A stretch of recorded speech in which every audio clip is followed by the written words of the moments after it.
राहुल गांधी को फंसाने की साजिश फिर से बेनकाब हुई और कोर्ट ने लताड़ लगाई।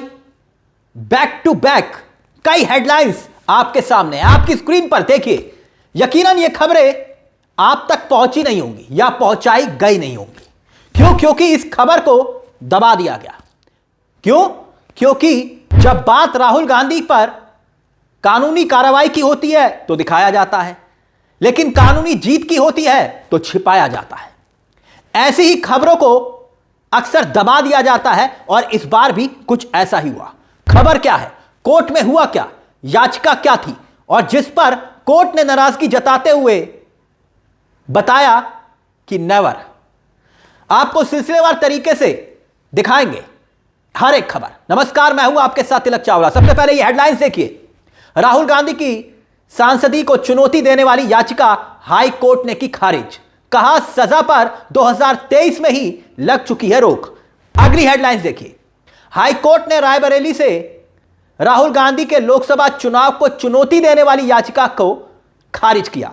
यकीनन खबर राहुल गांधी से जुड़ी है, नेता प्रतिपक्ष से जुड़ी है। राहुल गांधी को एक बड़ी राहत मिली है और उनके खिलाफ एक जो साजिश करने की कोशिश की जा रही थी उसको कोर्ट ने खारिज कर दिया। कोशिश क्या थी? कोशिश यह कि किसी भी हाल में राहुल गांधी की सदस्यता किसी तरीके से चली जाए लोकसभा की, जैसे कि भाजपाइयों को कुछ राहत मिले, जिससे अगर ऐसा होता है तो राहत मिलती। इसके लिए तमाम प्रयास वैसे भी किए जा रहे हैं, पहले भी हमने देखा था, फिर से यह कोशिशें की गई, लेकिन इस बार भी वो तमाम कोशिशें असफल हुई जैसे कि इस बार हुई। हुआ क्या? पूरा किस्सा आपके सामने अब हम रखने वाले हैं, मगर उससे पहले एक किस्सा और याद करिए। राहुल गांधी की सदस्यता को छीनने की कोशिश कितनी बार हुई? राहुल गांधी मौजूदा वक्त में रायबरेली लोकसभा सीट से सांसद है, जैसे कि आप जानते हैं। वो सीट किसी भी तरीके से छीन ली जाए, इस बार फिर से कुछ ऐसा प्रयास हुआ। पिछली बार लोकसभा में हमने देखा था कि उनकी सदस्यता रद्द हो गई थी राहुल गांधी की, और आनन फानन में हुआ क्या? राहुल गांधी से उनका घर भी खाली करवा लिया गया था। बकायदा राहुल गांधी ने चाबी थमाई और कहा कि ठीक, धन्यवाद। लेकिन वो बात गुजर गई। लेकिन अब एक नया प्रयास हुआ, एक नई कोशिश हुई। इस बार भी बीजेपी के कुछ समर्थक गए कोर्ट में, इलाहाबाद हाई कोर्ट पहुंचे और इलाहाबाद हाई कोर्ट में एक याचिका डाली। और याचिका में मांग की गई कि राहुल गांधी के खिलाफ, क्योंकि एक मामला था और उसमें उनको सजा हुई थी, मोदी सरनेम वाला, याद होगा आपको जो मामला था, उसी मामले को लेकर सजा हुई थी। इसीलिए याचिकाकर्ता ने कहा कि चुनाव रायबरेली से लड़ा है, यह उनका चुनाव रद्द कर देना चाहिए और दूसरे नंबर पर जो प्रत्याशी है उनको विजेता घोषित कर दिया जाए। यानी राहुल जीते हुए कह रहे हैं कि जो दूसरे नंबर के प्रत्याशी हैं उनको घोषित किया जाए। और यही मांग लेकर एक याचिकाकर्ता कोर्ट में गए। अब याचिकाकर्ता कौन थे आप समझ रहे होंगे। अब मामला क्या है? एक मामला हाई कोर्ट में लंबित है। तो क्या यह कहानी क्या थी? वो कहानी यह थी, पूरा मामला समझिएगा, क्योंकि याचिकाकर्ता का आधार यह था और यह बड़ी हैरानी की बात लगी। सबको यह हैरानी इस बात की हुई कि भाई आधार क्या है? आप किस आधार पर कह रहे हैं कि राहुल गांधी की जीत को नकार दिया जाए? कोर्ट में जाने का अधिकार सबको है, इसमें कोई दो राय नहीं। और वैसे भी राहुल गांधी की सदस्यता को खत्म करने के लिए तो आपने देखा कि कई बार कोशिशें हुई।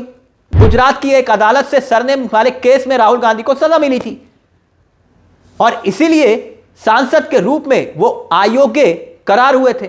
तो कोर्ट में यह कहा गया कि राहुल गांधी की सजा को सुप्रीम कोर्ट ने 2023 में रोक लगा दी थी, और वो भी हम लोग जानते हैं। तो क्या याचिकाकर्ता यह बात नहीं जानते होंगे? ऐसे में राहुल गांधी की योग्यता को कैसे जो है खत्म करना है, इसके लिए यह प्रयास किया गया था। लखनऊ पीठ में मामला पहुंचा। इलाहाबाद हाई कोर्ट के लखनऊ पीठ में नेता प्रतिपक्ष राहुल गांधी को चुनाव में अयोग्य करार देने वाली याचिका को खारिज कर दिया गया, जैसे ये खबरें आपके सामने हैं। अब कोर्ट में क्या हुआ? कोर्ट ने क्या कहा? न्यायमूर्ति जस्टिस शेखर और जस्टिस मंजीव शुक्ला की खंडपीठ ने देखिए क्या कुछ कहा, आपकी स्क्रीन पर है। कोर्ट ने कहा कि जिस पल कोई ऊपरी अदालत सजा पर रोक लगाती है, सजा का अभिशाप खत्म हो जाता है और जिस व्यक्ति के खिलाफ ऐसी सजा पर रोक लगाई जाती है, भले ही उसे बरी ना किया जाए, उसे दोषी नहीं कहा जा सकता। यह तभी पता लगाया जा सकता है जब अपील पर फैसला हो जाए कि वो दोषी होगा या बरी हुआ। यानी सीधे तौर पर कोर्ट ने याचिका को नकार दिया।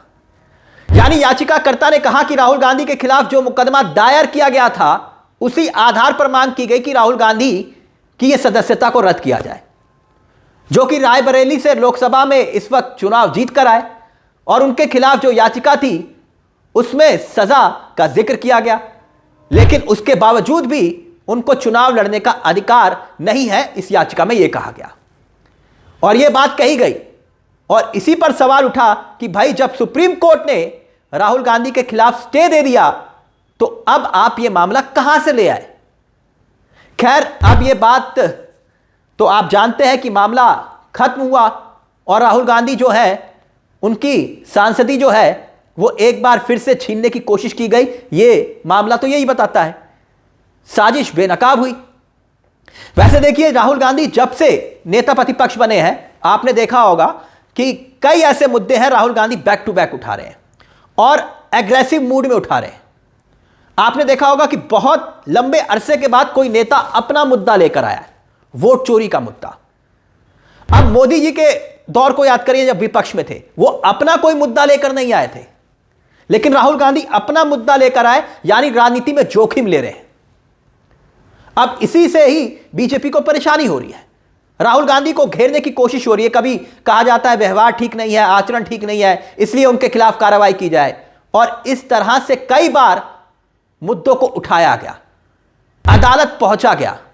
और अलग अलग प्रदेशों में आपने देखा होगा, कभी किसी प्रदेश में सुनवाई हो रही है, कभी किसी प्रदेश में सुनवाई हो रही है, और ये सब प्रदेश जहां पर मुकदमे दर्ज होते हैं वो बीजेपी शासित राज्य होते हैं, या फिर बीजेपी समर्थक जो है वो राहुल गांधी के खिलाफ याचिका डालते हैं कोर्ट में, ताकि राहुल गांधी फंसे रहें कोर्ट कचहरी के चक्कर में। और यह कोशिश की जाती रहती है। और उसी कोशिश के बीच में एक कोशिश यह भी थी, यह मुकदमा भी दायर किया गया था इलाहाबाद हाई कोर्ट की लखनऊ बेंच के सामने, लेकिन इसको कोर्ट ने खारिज कर दिया। और आप जानते हैं, खैर, सदन इस वक्त चल रहा है और सत्र के दौरान राहुल गांधी रोज कोई ना कोई मुद्दा उठा रहे हैं, और वैसे भी जो वोट चोरी का मुद्दा है, राहुल गांधी ने उठाकर खलबली मचाई हुई है। तो क्या यह याचिका जो कोर्ट में गई उसी वोट चोरी के नारे का असर है क्या? आपको क्या लगता है? इस मुद्दे को लेकर अपनी राय हमें कमेंट बॉक्स में जरूर दीजिएगा। मुझे तिलक चावला को दीजिए इजाजत। एक छोटी सी दरख्वास्त, चैनल को सब्सक्राइब जरूर कर लीजिएगा। यह मंच आप ही का है, जहां हम सिर्फ खबर नहीं दिखाते बल्कि खबर के पीछे की खबर भी बताते हैं। नमस्कार, जय हिंद, जय भारत।